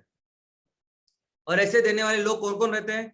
तो वहां भी एक इंडिविजुअल हो सकते हैं, ऐसे व्यक्ति, ऐसे लोग जिनके पास बहुत सारा पैसा होता है, बहुत अमीर लोग होते हैं जो 5-10 करोड़, 50 करोड़, 100 करोड़ भी दे सकते हैं आपको। ऐसे बहुत बड़े नेटवर्थ वाले लोग जिनको HNI कहते हैं। दूसरा angel investor. Angel investor angel यानी क्या? फरिश्ते। तो जब कोई भी आपको पैसा नहीं दे रहा है, आपके पास कुछ भी नहीं है, तो ऐसे फरिश्ते करके कुछ लोग आते हैं जो आपको पैसा देते हैं, उनको कहते हैं एंजल इन्वेस्टर। वो भी ऐसा ग्रुप ऑफ इन्वेस्टर हो सकते हैं। और होते हैं वेंचर कैपिटलिस्ट। वेंचर कैपिटलिस्ट यानी ऐसी बैंक जैसी संस्था होती है और उनका एक ही फोकस होता है कि ऐसी कंपनियों को ऊपर कंपनियों में पैसा डालना जो कंपनियां छोटी है लेकिन उनमें ग्रोथ पोटेंशियल है। वो बड़ी कंपनियों में पैसा डालते ही नहीं, वो सिर्फ ऐसे कंपनियों में पैसा डालते हैं जो आज की तारीख में छोटी है और हमें पता है कि वो आने वाले दिनों में बहुत बड़ी बनने वाले। तो मैं आज 100 रुपए लगाऊं तो मेरा 100 रुपए का 5,000 रुपए बनने वाला। ऐसे कंपनी में पैसा लगाते हैं। लेकिन ये सिर्फ वो ये और एक चीज इस पे देखते हैं ये लोग वेंचर कैपिटलिस्ट कि ऑफकोर्स वो जो प्रमोटर है वो सबसे इंपॉर्टेंट होता है, लेकिन उसके साथ वो ये भी देखते हैं कि क्या आपने वो जो काम आप बोल रहे हैं वो कहीं किया आपने, आपके पास पायलट वगैरह डेमो कुछ है, वो देखते हैं और पैसा डालते हैं। इसके अलावा आईपीओ यानी स्टॉक एक्सचेंजों में आप जो आईपीओ डालते हो और हजारों लोगों से जो पैसा लेते हैं वो भी पैसा इकट्ठा करने का एक तरीका है। पहले ऐसा होता था कि आपकी कंपनी 3 साल 5 साल पुरानी होनी चाहिए होती, आपका बैलेंस शीट वगैरह होता और उसके बेस के ऊपर ये आईपीओ आप कर सकते थे। लेकिन अभी नए जो नियम है कुछ सालों से ये चालू हुआ है कि सेबी ने अभी नई कंपनियां भी है, नई कंपनियां डायरेक्टली उनके सभी कागजातों के साथ एक वेंचर कर सकती है, आईपीओ निकाल सकती है। तो दोस्तों ये आईपीएस जो शेयर है हिस्सेदारी ये भी बहुत अलग अलग तरीके की है। अगर मैं सिर्फ शेयर्स के बारे में अगर मुझे आपको बताना है समझाना है तो मुझे प्रॉपरली एक डिफरेंट प्रेजेंटेशन लेना पड़ेगा, तभी मैं आपको बता पाऊंगा कि शेयर्स क्या होते हैं। लेकिन ये जो शेयर है, ये जो हिस्सेदारी है, ये पैसों में हो सकती है या काइंड में हो सकती है। यानी कोई कंपनी आपके साथ भागीदारी में प्लांट एंड मशीनरी में भी पैसे डाल सकते हैं, इक्विपमेंट में पैसा डाल सकते हैं। और इन दोनों चीज यानी कर्जा है या इक्विटी है, हिस्सेदारी है, इन दोनों के अपने अपने फायदे और नुकसान है, एडवांटेजेस डिसएडवांटेजेस है। आप कौन से बिजनेस में हो, कौन से लेवल पे हो, क्या करना चाहते हो, आपकी क्या ताकत है, ये सभी आपको तय करना पड़ता है। यहां कोई भी बाहर का कितना भी बड़ा इकोनॉमिस्ट नहीं आपको बता सकता। ये ऐसी चीजें होती है ना जहां जो मेन प्रोमोटर होता है, जो मेन कंपनी का सबसे रिस्पॉन्सिबल पर्सन होता है, उसको ये समझ नहीं होती कि मुझे अपने इस ऑर्गेनाइजेशन के लिए, संस्था के लिए मुझे क्या करना चाहिए, कर्जा लेना चाहिए या शेयर्स करना चाहिए। तो ये भी एक बात है। इसके आगे कॉस्ट ऑफ प्रोजेक्ट, कि जो प्रोजेक्ट हम लोग लगा रहे हैं उसका पूरा जो कॉस्ट है उसको कितना खर्चा लगने वाला है। तो जैसा हम लोगों ने वड़ा पाव की गाड़ी के लिए देखा था कि 1 लाख रुपए लगेंगे, वैसे आपके आप प्रोजेक्ट जो करने वाले हैं आप, अगर आप मैन्युफैक्चरिंग कर रहे हो या बाकी कोई प्रोसेसिंग कर रहे हो कुछ भी, तो वहां जमीन लगेगी, प्लांट मशीनरी लगेंगी, रॉ मटेरियल लगेगा, वर्किंग कैपिटल लगेगा, एडमिनिस्ट्रेशन का खर्चा है, कंटिजेंसी है, आपातकालीन, ये सब कुछ है। लेकिन दोस्तों कुछ ऐसी चीजें जो आपको जो शब्द है वो आपको समझने पड़ेंगे। प्रिलिमिनरी एक्सपेंसेस यानी मोमेंट, जिस दिन से जिस टाइम से आपने शुरू किया बिजनेस का काम, यानी पहले आप क्या करोगे, कंपनी स्थापना करोगे, उस कंपनी के जो गवर्नमेंट के खर्चे बाकी सब कुछ जो कंप्लायंसेस होते हैं ना, वो भी खर्चा बिजनेस का प्रोजेक्ट कॉस्ट में आता है। तो एक्चुअली जो प्रोजेक्ट है उसका काम करने के पहले जो खर्चे होते हैं उसको सब हम प्रिलिमिनरी एक्सपेंसेस कहते हैं, जहां लाइसेंसेस और बाकी सब चीजें आ सकती है। प्री ऑपरेटिव एक्सपेंसेस वैसे है। पेरी ऑपरेटिव, जो आप काम कर रहे हैं ऑपरेशन का, उसके पहले के और जो चालू है काम उस वक्त के, वो सभी एक्सपेंसेस अलग अलग नाम से उनको बुलाया जाता है। और हर चीज में एक अपनी खुद की लिस्ट होती है। आप जो बिजनेस कर रहे हो आपके यहाँ प्रिलिमिनरी एक्सपेंसेस की एक लिस्ट होगी, प्री ऑपरेटिव की एक लिस्ट होगी, और ये सभी अलग अलग बिजनेस के लिए अलग अलग होते हैं। रॉ मटेरियल किसी भी बिजनेस में बहुत ही अहम भूमिका निभाते हैं। सबसे पहले तो मैं आपको बताऊं कि बहुत सारे ऐसे बिजनेसेस हैं जो ये देखते हैं कि कहाँ रॉ मटेरियल मिलेगा, कौन से कॉस्ट पे मिलेगा, किस कॉस्ट पे मैं वो रॉ मटेरियल परचेस करूंगा, और अपनी फैक्ट्री तक लेके जाने के लिए मुझे कितना कॉस्ट लगेगा। तो सभी कृषि आधारित उद्योग यानी कपड़े का उद्योग, जो कॉटन बेस्ड उद्योग है, या चीनी का उद्योग है, ये सभी जो उद्योग है ये रॉ मटेरियल के ऊपर डिपेंडेंट है कि कितने रुपए से वो रॉ मटेरियल मिलते हैं। इनफैक्ट लॉजिस्टिक ट्रांसपोर्ट, अब ये कॉटन यानी कपास की जो फैक्ट्री होती है उसे कपड़ा बनाने की जो फैक्ट्री है वो हमेशा उसी जगह पर रहती है जहां कॉटन ज्यादा से ज्यादा मिलता हो, क्योंकि बहुत ज्यादा वो जो रॉ मटेरियल है उसका एक तो वॉल्यूम बहुत ज्यादा होता है और वो करने के बाद फिर उसका माल बहुत कम हो जाता है। तो ट्रांसपोर्टेशन एक बार वो करने के बाद ट्रांसपोर्टेशन कपड़े का बहुत आसान होता है, रॉ मटेरियल का नहीं। अपना नेपियर ग्रास का भी वैसे, अपने नेपियर ग्रास में भी हम जहां नेपियर ग्रास उगाएंगे वही हम अपनी फैक्ट्री लगाने वाले हैं और बाद में उसके बाद सीएनजी तैयार करने के बाद सीएनजी तो हम लोग पूरे देश में कहीं भी लेके जा सकते हैं। ये सभी प्रोजेक्ट रॉ मटेरियल के एक्चुअल अवेलेबिलिटी और फ्लक्चुएशन के ऊपर भी डिपेंडेंट होते हैं। अभी देखो चीनी की फैक्ट्री है, वहां सिर्फ 4 महीने में वो गन्ना हमें मिलता है, शुगर कैन मिलता है और वो फैक्ट्री चलती है। लेकिन इसके साथ चीनी का अपना एक प्राइस है, उस प्राइस के ऊपर आप चीनी नहीं बेच सकते। ओके, तो ये गन्ना आप किस रेट पे लेंगे या वो बहुत ज्यादा महंगा हो गया, तो ये सभी बिजनेस ऑपरेशंस में, आपके इकोनॉमिक्स में, आपके पूरे रेवेन्यू और प्रॉफिट में बहुत असर होता है। कई कंपनियां, कई बिजनेसेस ऐसे हैं कि जिनके लिए एक नहीं कई सारे रॉ मटेरियल लगते हैं। जैसे कंस्ट्रक्शन का बिजनेस जिसमें स्टील लगता है, सीमेंट लगता है, ईंटें लगती है, बालू लगती है और ये सभी चीजें ऐसी रहती है कि अगर स्टील का भाव बढ़ गया, सीमेंट का भाव बढ़ गया तो पूरे आपके इकोनॉमिक्स है वो सब बदल जाते हैं। रॉ मटेरियल के बाद होती है प्रोसेसिंग, मैन्युफैक्चरिंग।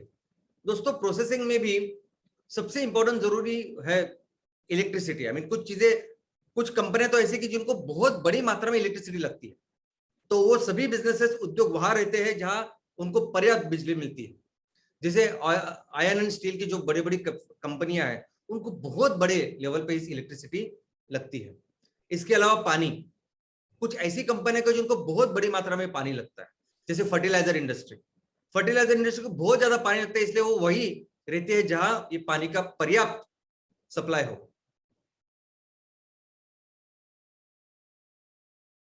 कुछ ऐसी कंपनियां हैं कि जिनको प्री रॉ मटेरियल आप वैसे के वैसे नहीं यूटिलाइज कर सकते, तो उनको प्री प्रोसेसिंग करना पड़ता है, उसके लिए खर्चा लगता है।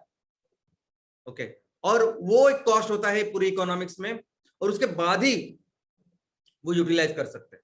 अभी हम जो नेपियर ग्रास से सीएनजी बनाने वाले हैं तो उसमें प्री प्रोसेसिंग का एक अपना खुद का कॉस्ट है और वो कंपलसरी करनी है। और ऐसी कई सारी इंडस्ट्रीज है कि जिसमें प्री प्रोसेसिंग जरूरी होती है। राइट टेक्नोलॉजी, अभी आप जो मैन्युफैक्चरिंग कर रहे हो, ऐसा समझिए कि आप मोबाइल तैयार कर रहे हो, मोबाइल तैयार करने की आपकी फैक्ट्री है, तो 2000-5000 वाला भी मोबाइल तैयार करने की अपनी एक टेक्नोलॉजी है और 1 लाख 1.5 लाख का मोबाइल तैयार करने वाली भी अपनी एक टेक्नोलॉजी है। तो कौन सी टेक्नोलॉजी आपके लिए फिजिबल है, कौन सी टेक्नोलॉजी क्या कॉस्ट में आपको अवेलेबल है कि जिससे आप राइट प्रोडक्ट बना के लोगों को, ग्राहकों को दे पाओगे, जिससे वो वस्तु बना के आप जिस प्रॉब्लम को सॉल्व करने के लिए आपने बिजनेस चालू किया वो फिजिबली आप दे सकते हैं, वो जरूरी है। ये बहुत जरूरी है दोस्तों। Right technology at right price. बहुत बार जब टेक्नोलॉजी पहली बार आती है ना वो बहुत महंगी होती है और धीरे धीरे धीरे टेक्नोलॉजी का कॉस्ट कम होता है। तो हमें भी जो व्यवसाय, जो बिजनेस करने हैं वहां टेक्नोलॉजी कौन सी लेंगे, कौन से कॉस्ट पे लेंगे, वो बहुत जरूरी होती है। और एक्चुअल प्रोसेसिंग के भी अपने अपने खर्चे हैं, अपने अपनी व्यवस्था है, अपने अपने उसमें इकोनॉमिक्स है। किस तरह से कोई कंपनी उसको ज्यादा पैसे वही लगते हैं, कुछ कंपनी ऐसी होती है कि जहां वो कम से कम करने की कोशिश करते हैं। ये मैंने दिखाया आपको, बायोगैस का प्लांट है जहां हम लोग करने वाले हैं। नेक्स्ट जो पॉइंट है वो है मैन पावर रिक्वायरमेंट। दोस्तों कई सारी ऐसी कंपनियां हैं कि जिनको बहुत बड़ी मात्रा में लोग लगते हैं। अभी टेक्सटाइल इंडस्ट्री एक ऐसी इंडस्ट्री है कि जिसमें बहुत ज्यादा लोग लगते हैं आपको। कृषि आधारित कोई भी प्रकल्प ऐसा है कि जिसमें ज्यादा लोग लगेंगे आपको। तो ये जो लोग लगते हैं, ये जो मैन पावर लगते हैं, ये भी 3 टाइप की होती है। एक तो होती है स्किल्ड यानी क्या, कुशल कामगार वर्ग। अब ये कुशल कामगार कौन हो सकते हैं, तो कुशल कामगार आपके इंजीनियर हो सकते हैं, आपके एमबीए हो सकते हैं, आपका जनरल मैनेजर हो सकता है। यानी वो लोग कि जो अपने अपनी शाखा में पर्याप्त ट्रेंड है, पर्याप्त एक्सपर्ट है, उनको सिर्फ लेना है और अपनी जगह पे उनको अपने बिजनेस में बिठाना है। वो अपना काम बखूबी जानते हैं और वो अच्छी तरह से करेंगे। तो जैसे कोई एमबीए मार्केटिंग का, वो मार्केटिंग की पूरी टीम संभालेगा, कोई केमिकल इंजीनियर वो अपने प्लांट का काम देखेगा। तो ये सभी लोग, इनको कहते हैं हम लोग कुशल कामगार। दूसरा है सेमी स्किल्ड। अर्धकुशल, यानी इसमें क्या होता है कि वो लोग जो होते हैं कि वो उनके पास वो बेसिक उस जो टेक्निकल नॉलेज है, बेसिक टेक्निकल नॉलेज वो होता है। जैसे आईटीआई से बहुत सारे लोग आते हैं, बच्चे आते हैं, तो उनके पास वो बेसिक टेक्निकल नॉलेज होता है और बाद में अपने फैक्ट्री में आने के बाद उनको वो यहाँ की ट्रेनिंग दी जाती है और फिर वो ट्रेनिंग देके उनको उसमें स्किल या कुशल किया जाता है। तीसरा है अनस्किल्ड, अकुशल। अभी अकुशल कामगार वर्ग यानी वही जो हाथ मजदूरी करते हैं और जो कहीं भी काम हाथ से कर सकते हैं। अब बहुत सारे बिजनेस ऐसे हैं कि जो जिनको बहुत ज्यादा लेवल पे लोग लगते हैं, तो टोटल उनके कितने लोग लगने वाले हैं, उनकी क्या अवेलेबिलिटी है, कौन से रेट पे। आई मीन अगर आपने दिल्ली के बाजू में, मुंबई के बाजू में अगर आपने फैक्ट्री खोली तो आप वहां एमबीए या इंजीनियर से वहां बहुत ज्यादा पैसे आपको देने पड़े। लेकिन वही फैक्ट्री अगर आपने उड़ीसा में लगाई या महाराष्ट्र के एकदम विदर्भ या मराठवाड़ा में लगाई, यूपी में एक जगह कोने में लगाई, तो बहुत कम पैसे में भी ये सब लोग अवेलेबल हो सकते हैं और आपका जो खर्चा जो दिल्ली मुंबई में हो सकता है उससे बहुत पैसे कम आप कर सकते हो और आप बहुत सारे पैसे बचा सकते हो। और ये स्ट्रेटेजी बहुत लोग करते हैं क्योंकि ultimately economics depends on this expenses also.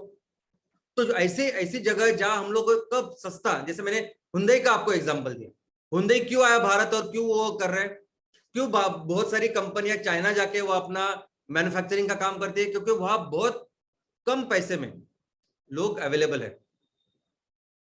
आगे है एडमिनिस्ट्रेशन। दोस्तों एडमिनिस्ट्रेशन का अपना एक खर्चा है और एडमिनिस्ट्रेशन बेहद ही जरूरी ऐसी जिम्मेदारी है।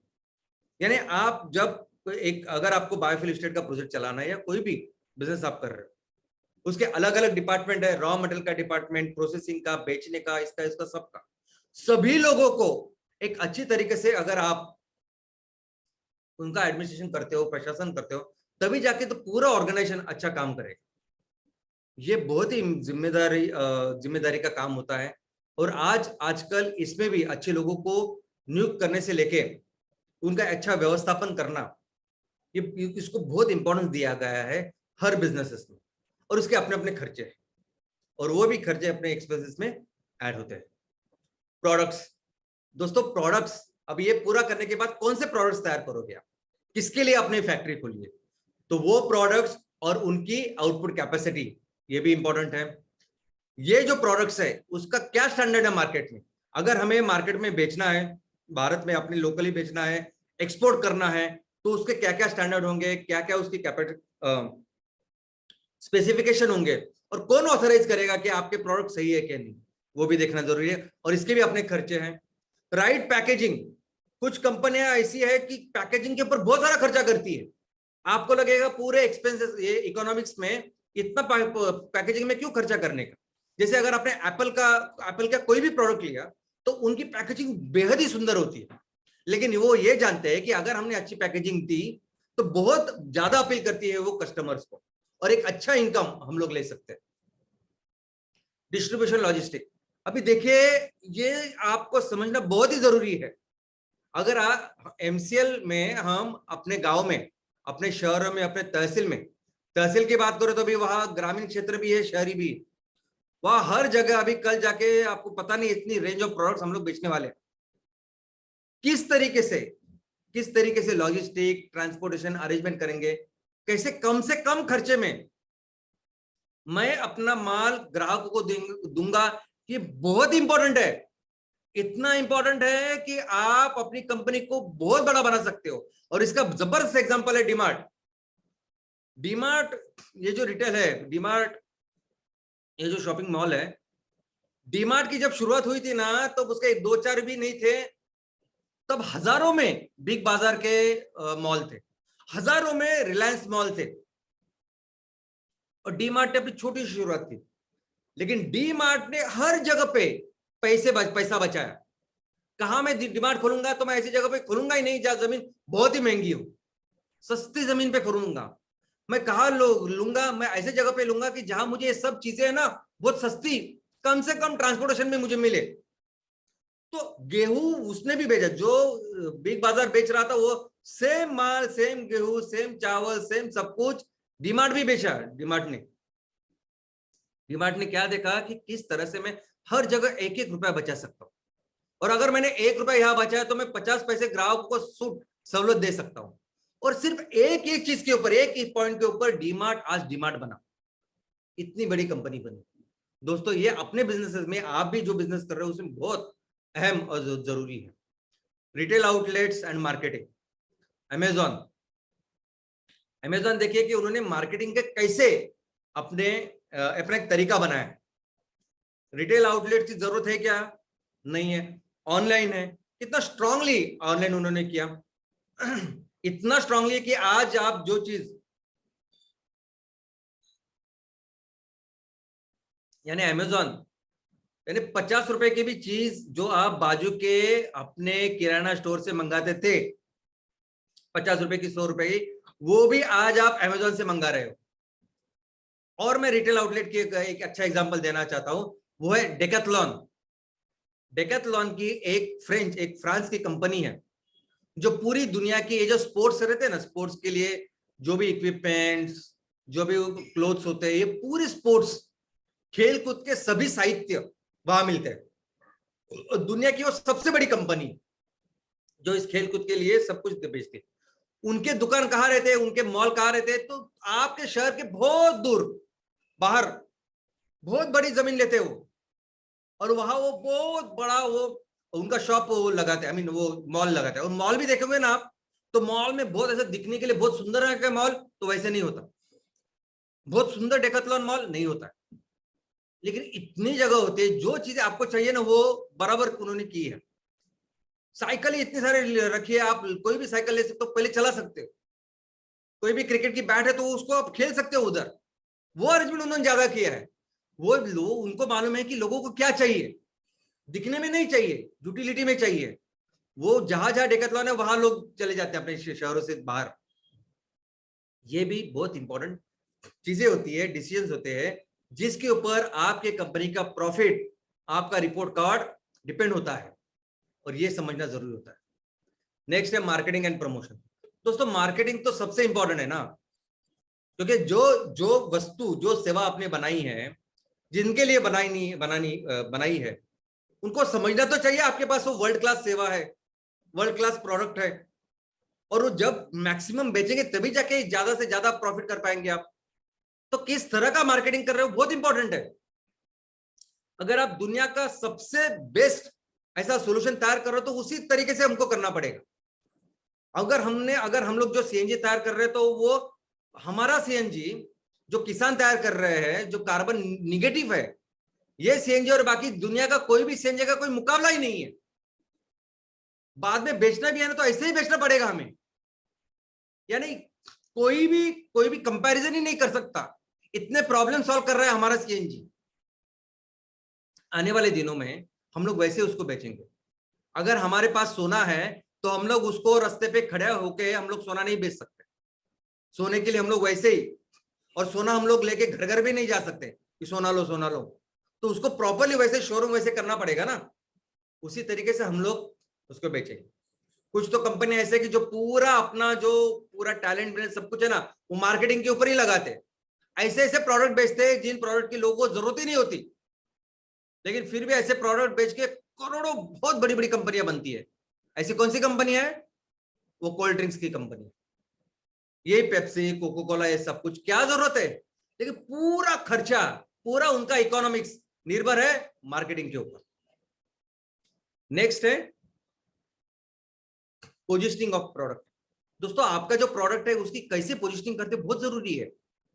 अगर आपको लगता है कि आपका प्रोडक्ट सर्वोत्तम है तो वैसे रखो आप मार्केट के सामने। मर्सिडीज, बीएमडब्ल्यू को देखो, वो अपना प्रोडक्ट वैसे रखती है कि हमारा प्रोडक्ट बेस्ट प्रोडक्ट है, और उस तरीके से हम लोग उसको पोजिशनिंग करेंगे और उसको बेचेंगे। आपने अच्छी तरीके से पोजिशनिंग नहीं किया तो क्या हो सकता है, उसका एग्जांपल है नैनो। टाटा नैनो एक बहुत बेहतर प्रोडक्ट था, लेकिन उनकी पोजिशनिंग अच्छी नहीं थी, इसलिए वो उतना सफल नहीं हुआ। दोस्तों हमें अपना ही चीज बेचने के लिए, मार्केटिंग के लिए हमें ब्रांड बनना पड़ेगा। ब्रांड यानी क्या? लोगों का विश्वास संपादन करना पड़ेगा। विश्वास होना चाहिए लोगों का आपके ऊपर, आपके कंपनी के ऊपर, आपके हर उत्पादन के ऊपर उनको होना चाहिए कि आप कर रहे हो ना, आपका प्रोडक्ट है ना, तो वो अच्छा ही होने वाला है। ऐसा ब्रांड हमें अपने हर तहसील में, हर ग्राम पंचायत में तैयार करना है कि अगर आप कर रहे हो ना तो वो अच्छा ही होने वाला है। दोस्तों, हमारा जो पोटेंशियल है वहां लेके जाना है, और इसके बाद यानी बेचने के बाद भी लोगों का हमें ख्याल रखना है, और ये बहुत इंपॉर्टेंट चीज है। बहुत सारी कंपनी इसकी वजह से दुनिया की सबसे बेस्ट कंपनी है, क्योंकि वो ग्राहकों का बहुत अच्छा ख्याल रखती है। ये बड़ी बड़ी कंपनी तो मैंने आपको बताई है। अभी नेटफ्लिक्स का हमेशा मैं आपको एग्जांपल देता हूँ। नेटफ्लिक्स, आप कभी भी नेटफ्लिक्स पे ऊपर फोन कीजिए और आप देखिए, आप घंटों बातों भी करेंगे ना, तभी सामने वाला बोर नहीं होता, थक नहीं जाता। जब तक आपका समाधान नहीं होता तब तक आपसे बात करता रहता। एप्पल का देखिए, बाकी ये बहुत अच्छी तरह से ग्राहकों का ख्याल रखते हैं, जो हमें भी करना है। यानी सिर्फ सीएनजी बेचने तक हम लोगों ने अपना काम किया, बाद में दिया, ऐसा नहीं। तो आखिर तक उनका और हमारा एसोसिएशन होना चाहिए। इस भावना से हमें वो काम करना है। एंड ऑफ कोर्स सेल, कितना पैसा कमाए, अल्टीमेटली ये सभी बिजनेसेस हम लोग क्यों कर रहे हैं कि ज्यादा से ज्यादा धंधा करने के लिए, ज्यादा से ज्यादा पैसा कमाने के लिए।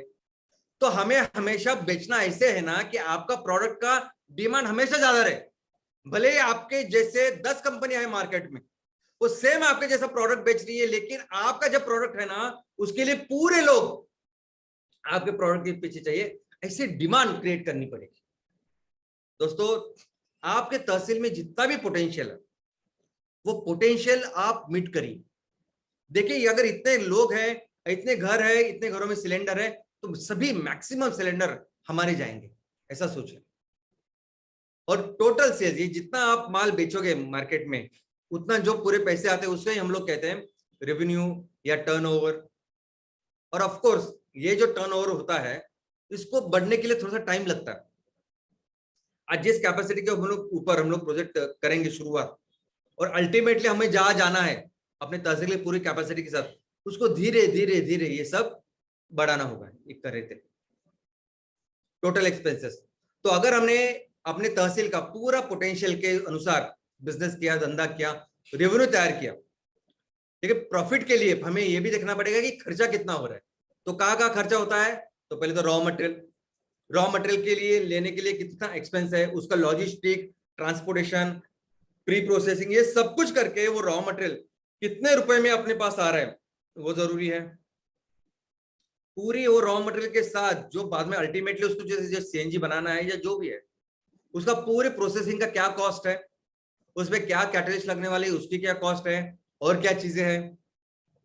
उसके अलावा ऑपरेशन मेंटेनेंस, यानी जो मशीनरी, जो इक्विपमेंट हम लोगों ने लगाया है, उसका खुद का अपना एक हर महीने का एक अपना ऑपरेशन मेंटेनेंस होता है।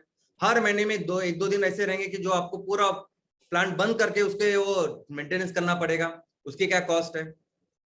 उसके अलावा जिस कंपनियों से आप जो इक्विपमेंट लेते हैं, उनकी खुद का एक एएमसी होता है, खुद का एक एनुअल मेंटेनेंस कॉस्ट होता है, कॉन्ट्रैक्ट होता है।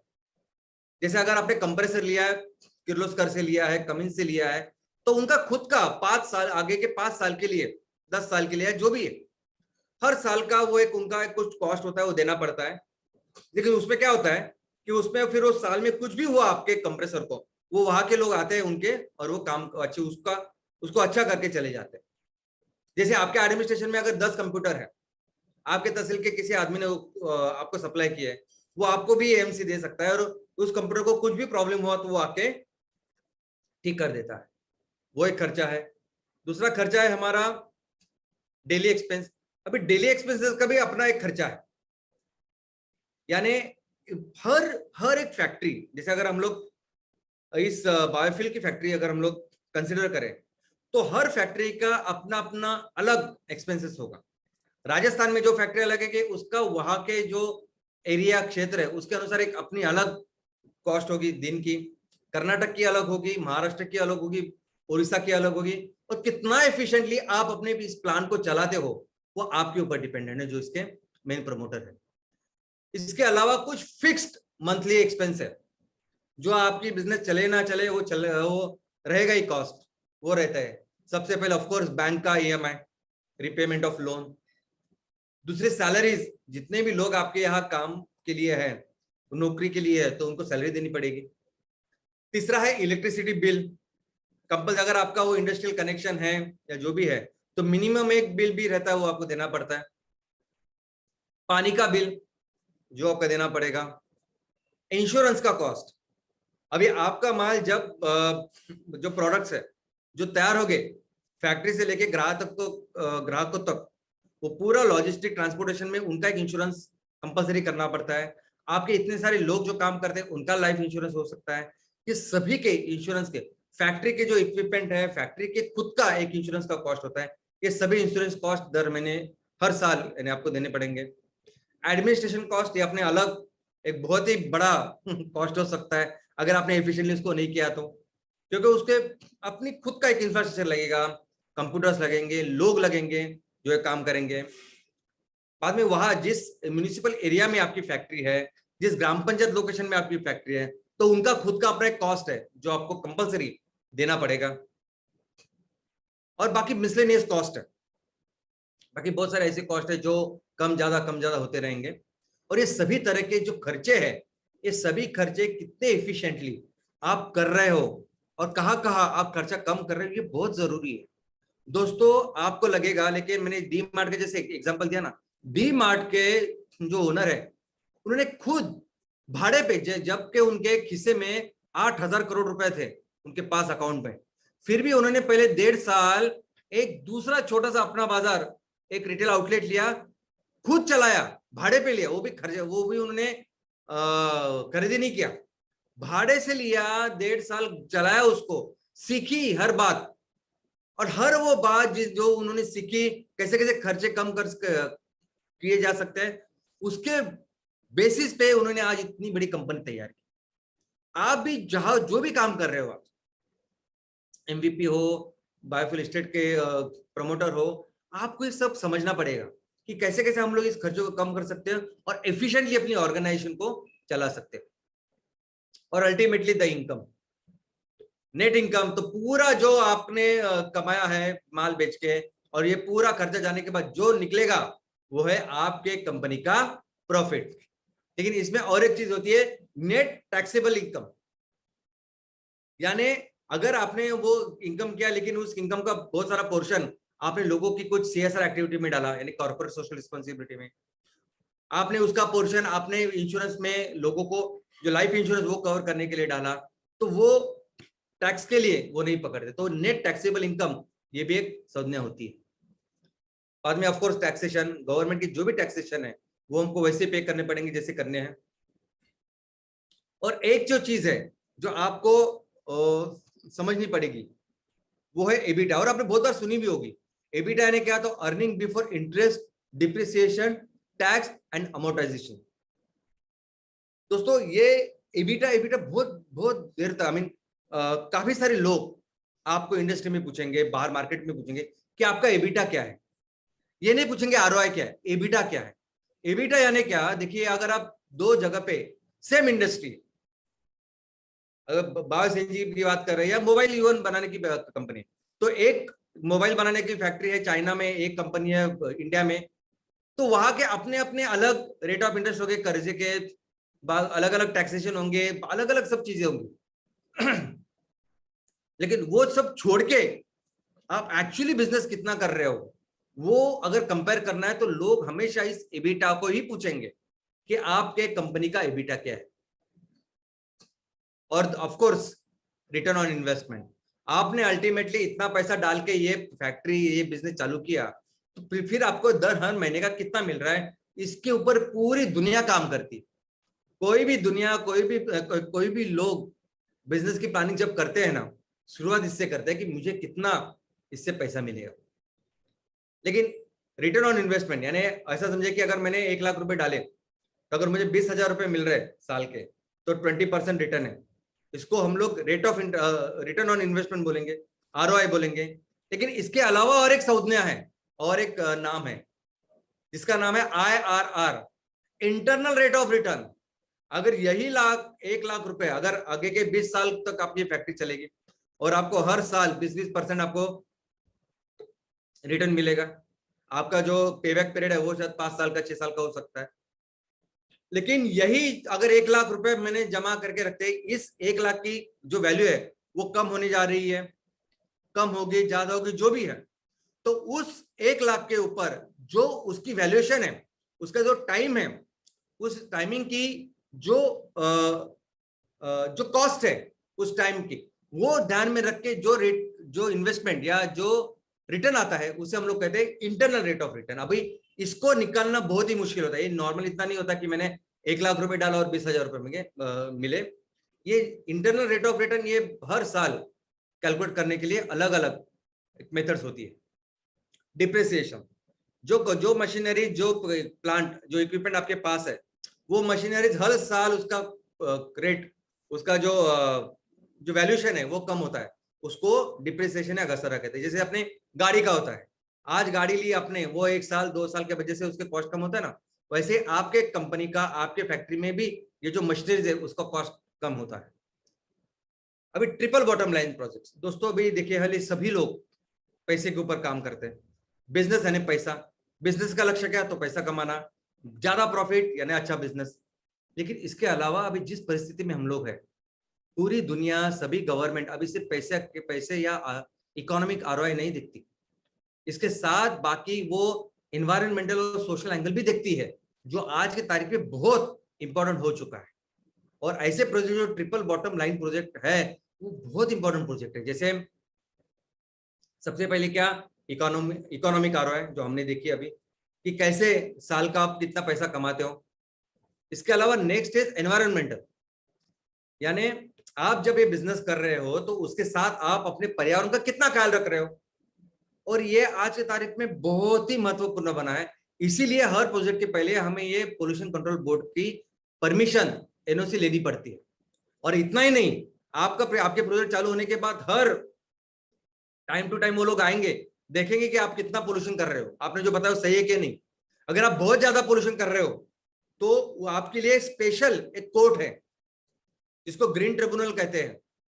नेशनल ग्रीन ट्रिब्यूनल है, स्टेट के ग्रीन ट्रिब्यूनल है, ये सभी आपका बिजनेस, आपकी फैक्ट्री पूरी तरह से बंद कर सकते हैं अगर आप पर्यावरण को लेके बहुत ज्यादा नुकसान कर रहे हो, ज्यादा पोल्यूशन कर रहे हो। तो अगर आपकी फैक्ट्री ऐसी है कि जो पर्यावरण का कोई नुकसान नहीं कर रही है, तो अच्छी फैक्ट्री है। लेकिन सोचिए ऐसे बिजनेसेस जो ना कि सिर्फ पर्यावरण का ख्याल रखते हैं, लेकिन पर्यावरण को और बेहतर कर रहे हैं, जैसे है एमसीएल के सभी बिजनेसेस। शायद आपको अंदाजा नहीं है, आने वाले दिनों में एमसीएल के बिजनेसेस इतने महत्वपूर्ण होने वाले हैं पूरी दुनिया के लिए, क्योंकि जितना इंपॉर्टेंट कंट्रीब्यूशन हम करने वाले हैं इस एनवायरनमेंट, इस पर्यावरण को लेकर, शायद ही कोई कंपनी दूसरी करेगी। तो हमारा इकोनॉमिक आरओआई भले ही सिर्फ 20% हो, लेकिन यहां हमारा एनवायरमेंटल आरओआई ये हर साल 100% होने वाला है। नेक्स्ट इज सोशल आरओआई, यानी आप जब कोई बिजनेस कर रहे हो, जब फैक्ट्री लगा रहे हो, तो आप अपने समाज के लिए क्या कंट्रीब्यूट कर रहे हो, ये भी एक बहुत इंपॉर्टेंट एंगल है।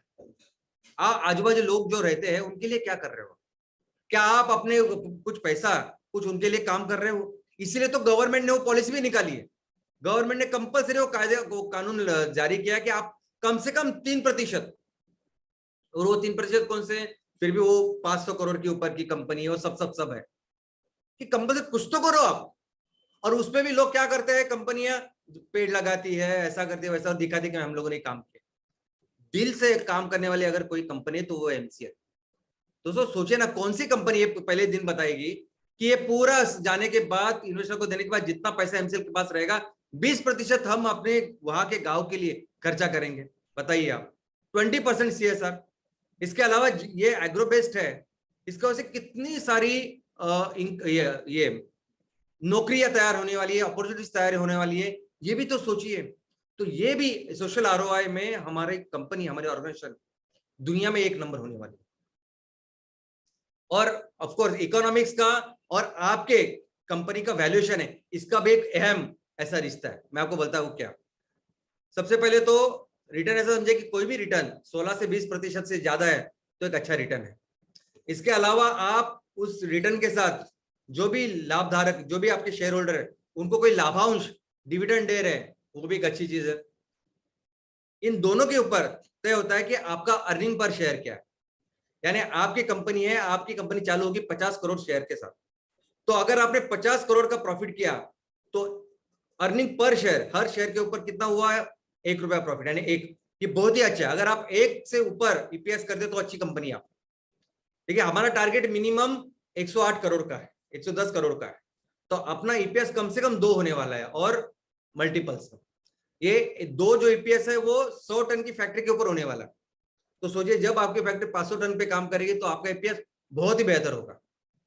और ये आपका ईपीएस और आपकी कंपनी का फ्यूचर प्रोजेक्शन क्या है, कैसे परफॉर्मेंस करेगी, आपके क्या प्लानिंग है, किस तरह से आप तैयार हो उसके लिए, उसके ऊपर तय होगा आपके शेयर।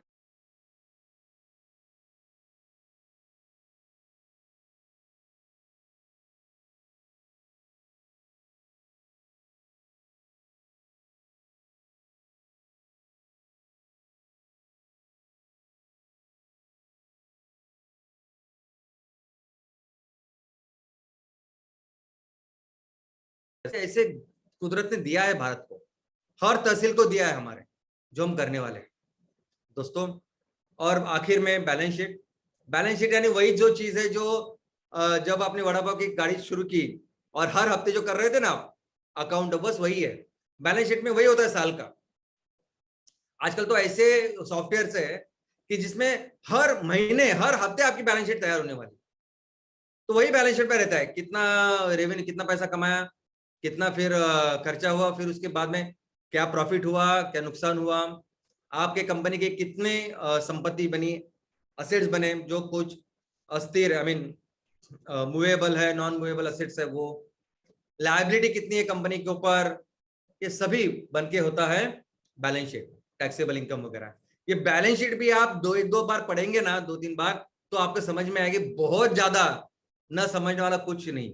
मुझे पता है आपको टेंशन आते हो बैलेंस शीट के लिए, लेकिन आप सभी से विनती है, और आप कोई जरूरत नहीं कि आप बहुत पढ़े लिखे होने चाहिए, सिंपल सादा जो भी आप हो ना, 1-2 बार जब बैलेंस शीट से देखिए, आपको धीरे धीरे समझ में आएगी अच्छी तरीके से। और एमसीएल के बिजनेसेस के लिए आप जरा बिल्कुल ये मत करिए, आने वाले दिनों में एमसीएल के जो बिजनेस है ये दुनिया के सर्वोत्तम बिजनेस होने वाले, क्योंकि हमारा जो इकोनॉमिक्स है, हमारे जो बिजनेस मॉडल है, हमारे काम करने का तरीका है, ये जो 10,000 15,000 लोगों के साथ जो आप काम कर रहे हैं ना, ये अनमैचेबल है। जो सोशल आरओआई, यानी हमारे लिए इकोनॉमिक आरओआई सबसे ऊपर है, हमारे लिए सोशल आरओआई सबसे ऊपर है, और बाद में ये पैसे का आरओआई है। ऐसे ऐसे प्रोजेक्ट के साथ, ऐसे बिजनेस के साथ जब हम लोग आने वाले दिनों में बिजनेस करेंगे, तो सबसे ज्यादा वैल्यूएशन आपके बिजनेस का होने वाला है। ये 10,000 करोड़ की कंपनी जो हर तहसील में हमें तैयार करनी है ना, ये आराम से होने वाली है, क्योंकि यही था ना, आई मीन ये हम लोग कुछ नया नहीं बोल रहे हैं, यही था कि जिसकी वजह से पूरी दुनिया में भारत नंबर 1, विश्व का नंबर 1 इकोनॉमी थी। 1/3 इकोनॉमी जो पैसा हम बनाते थे, और वही दिन हमें फिर से लाने हैं। और आप जिस तरीके से काम करो, जिस तरीके का फेथ, विश्वास आपने हमारे ऊपर रखा है ना, वैसे हम लोग अभी करके दिखाएंगे। धन्यवाद, थैंक यू। विश्वास जो आप लोगों पे दिखाया है, हम वैसे ही करके दिखाएंगे। इस बहुत कॉन्फिडेंस स्टेटमेंट के साथ आज श्याम सर ने शायद good morning MCL to this fantastic presentation by doctor Shyam sir. जी हाँ, बहुत दिनों से, बहुत महीनों से लोग पूछ रहे थे कि हमारे प्रोजेक्ट इकोनॉमिक्स क्या होंगे, उसके कंटेंट क्या होंगे। तो आज श्याम सर ने बहुत ही ट्रांसपेरेंटली हमारी वो सारे सवालों के जवाब दिए है, और हमको बताया है कि एक एमबीएस और एक एमपीओ ओनर के नाते हम कहा जाने वाले हैं। जी हाँ, सोशल आरओआई ये हमारे लिए हमारा कोर फैक्ट है। इकोनॉमिक आरओआई जब स्ट्रांग होगा तो सोशल आरओआई को पूरी ईमानदारी से इस देश में, इस विश्व में उसको अप्लाई करने वाली, इंप्लीमेंट करने वाली ओनली 1 ऑर्गेनाइजेशन होगी, और वो होगी आपकी MCL organisation. Thank you Shyam sir. एक क्लिष्ट, एक कॉम्प्लिकेटेड टॉपिक रहता है।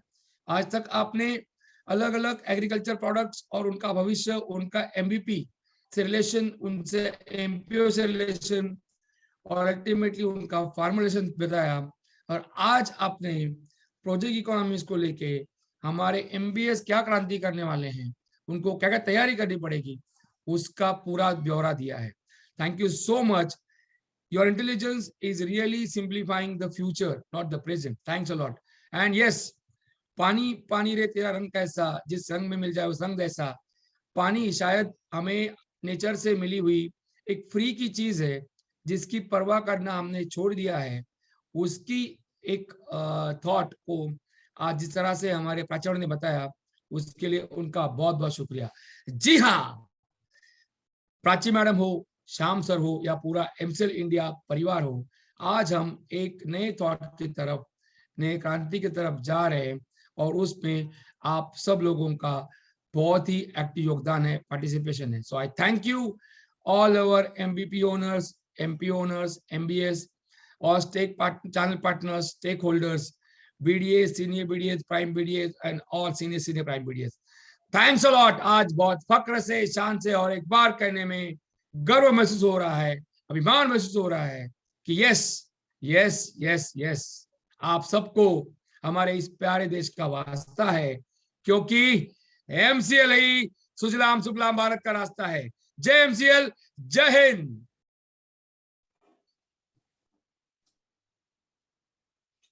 Thank you very much doctor लवेश sir, शुक्रिया फिर एक बार हौसला बढ़ाने के लिए। एंड मैं आप सभी लोगों से यहाँ पर फिर एक बार यह गुजारिश करना चाहूंगा कि कृपया चैट बॉक्स में दी गई लिंक के ऊपर जाकर आपका फीडबैक हमें भेज दीजिए। दोस्तों याद रखिए, आपका फीडबैक हमारे लिए बहुत ही महत्वपूर्ण है, जिससे हमें कई चीजें सुधार करने में बहुत ज्यादा मदद होती है। तो कृपया इस बात को ना भूलिए। और मैं यहाँ पर और एक व्यक्ति का शुक्रिया अदा करना चाहूंगा, और वो है हमारी प्राची मैडम, जिन्होंने हमें बताया। हम पुराने दिनों से इस बात का जिक्र करते आ रहे हैं कि जल ही जीवन है, जल है तो कल है, लेकिन हम इसकी फिक्र नहीं करते। अगर ये फिक्र हमने नहीं की या फिर ये फिक्र करना हमने अगर बंद कर दिया, तो दोस्तों वो दिन दूर नहीं जब हम तिजोरियों में पानी रखा करेंगे। जी हाँ दोस्तों, कल शेयर मार्केट्स में भी पानी बिकना शुरू हो जाएगा। तो thank you very much Prachi ma'am, हमारी आंखें खोलने के लिए। और दिल से शुक्रिया अदा करना चाहूंगा उस इंसान का जो बार बार हमारा हौसला बढ़ाते हैं। जी हाँ दोस्तों, डॉक्टर श्याम सर, जो हमेशा कुछ नई नई बातें सिखाता है। आज हमारे साथ पूरे भारत वर्ष में 650 से तालुकाओं में ज्यादा तालुकाओं में काम शुरू है, और इनमें से कई लोग ऐसे भी होंगे जो शायद पढ़े लिखे ना हो, जो शायद कॉमर्स बैकग्राउंड के ना हो, लेकिन आज एमसीएल के माध्यम से वो ये बिजनेस कर रहे हैं। और शायद उनके दिलों में ये सवाल उठता होगा कि मेरा इकोनॉमिक्स का बैकग्राउंड नहीं है, कॉमर्स का बैकग्राउंड नहीं है, how am I going to manage this business. तो आज आप लोगों के सारे सवालों के जवाब श्याम सर ने बहुत ही सरल रूप से यहाँ पर हमें दिए हैं। दोस्तों, क्या इंडिकेटर्स होते हैं एक बिजनेस चलाते समय, और किस प्रकार से triple bottom line business MCL आने वाले दिनों में करने वाला है, ये श्याम सर ने आज बताकर हमारे सारे सवालों के जवाब दे दिए। तो इसीलिए मैं दिल से शुक्रिया अदा करना चाहूंगा, पूरे एमसीएल परिवार के ओर से शुक्रिया अदा करना चाहूंगा। Thank you very much Shyam sir. और मैं शुक्रिया अदा करना चाहूंगा आप सभी का, जो हर शुक्रवार यहाँ इस मंच पर आकर अपने ज्ञान में बढ़ोतरी करने के लिए अपना समय देते हैं। साथ ही साथ इस विश्वास के साथ एमसीएल परिवार के साथ जुड़ने के लिए मैं आप लोगों का दिल से शुक्रिया अदा करना चाहता हूँ। शुक्रिया अदा करना चाहता हूँ पूरी एमसीएल टीम का, जो दिन रात इन्हीं सारी चीजों को लेकर और ज्यादा बेहतर कैसे बनाया जाए इसके ऊपर काम करती रहती है। तो दोस्तों, मैं मंगेश शेलार, आपका होस्ट, आप सभी से ये रिक्वेस्ट करता हूं कि आप अपने परिवार का, पूरे एमसीएल परिवार का ख्याल रखें।